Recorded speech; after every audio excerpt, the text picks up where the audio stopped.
স্বাগতিক যুক্তরাষ্ট্রসহ বিশ্বের ৩৫ দেশের ২০,০০০-এরও বেশি দর্শনার্থীর পদচারণায় মুখরিত হয়ে ওঠে লাস ভেগাস কনভেনশন সেন্টার। স্থানীয় সময় সোমবার থেকে ওয়েস্ট, সাউথ ও সেন্ট্রাল লাস ভেগাস কনভেনশন সেন্টারে একযোগে শুরু হয়েছে ৩ দিনব্যাপী বিশ্ব ব্যবসা বাণিজ্যের এই মেলা। প্রতি বছরের মতো এবছরও মেলায় অংশ নিয়েছে বাংলাদেশি ব্যবসায়ীরা। আমাদের এখানে বাংলাদেশের স্টল এসেছে এবার 22 of them।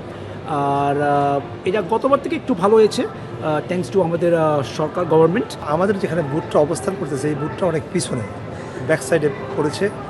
যদি এই বুথগুলো আর একটু সামনে হইতো তাহলে আমাদের জন্য আরও কাস্টমার পেতে সুবিধা হইতো। চাইনিজদের যতটুকু পরিমাণে সুবিধা দেওয়া হয় সেই সুবিধা যদি আমরা বাংলাদেশ সরকার থেকে আরও পেতে পারি, এ ধরনের সুবিধা, তাতে আরও আমাদের গার্মেন্ট শিল্প প্রতিষ্ঠানে যতগুলো প্রতিষ্ঠান আছে তারা অবশ্যই এখানে আসতে ইন্টারেস্ট ফিল করবে। ওয়ার্ল্ড অ্যাপারেল বাণিজ্য মেলার দ্বিতীয় দিনে বিদেশি ক্রেতাদের কাছ থেকে ব্যাপক সাড়া পাওয়ার কথা জানান বাংলাদেশি ব্যবসায়ীরা।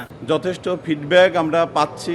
আশা করতে গত দিনের চেয়ে আজকের ফিডব্যাকটা অনেক ভালো এবং নেক্সট ডেতে আরও ভালো পাবো বলে আমি আশা রাখি আর কি। ক্লায়েন্টদের কাছ থেকে ফিডব্যাক পাচ্ছি পজিটিভ, আলহামদুলিল্লাহ। তবে আমি আশা করছিলাম যদি আরেকটু আপনার ট্রাফিক বাড়ানো যেত তাহলে আরও ভালো হতো। টেক্সটাইল জগতে মেড ইন বাংলাদেশ আজ বিশ্বজুড়ে পরিচিত একটি ব্র্যান্ড। এই সুনাম ধরে রেখে বৈশ্বিক প্রতিযোগিতায় টিকে থাকতে সমন্বিত পরিকল্পনা, মানোন্নয়ন ও সময়োপযোগী উদ্যোগ নেয়ার উপর জোর দেন মেলায় আগত পোশাক প্রস্তুতকারী প্রতিষ্ঠানের মালিকরা।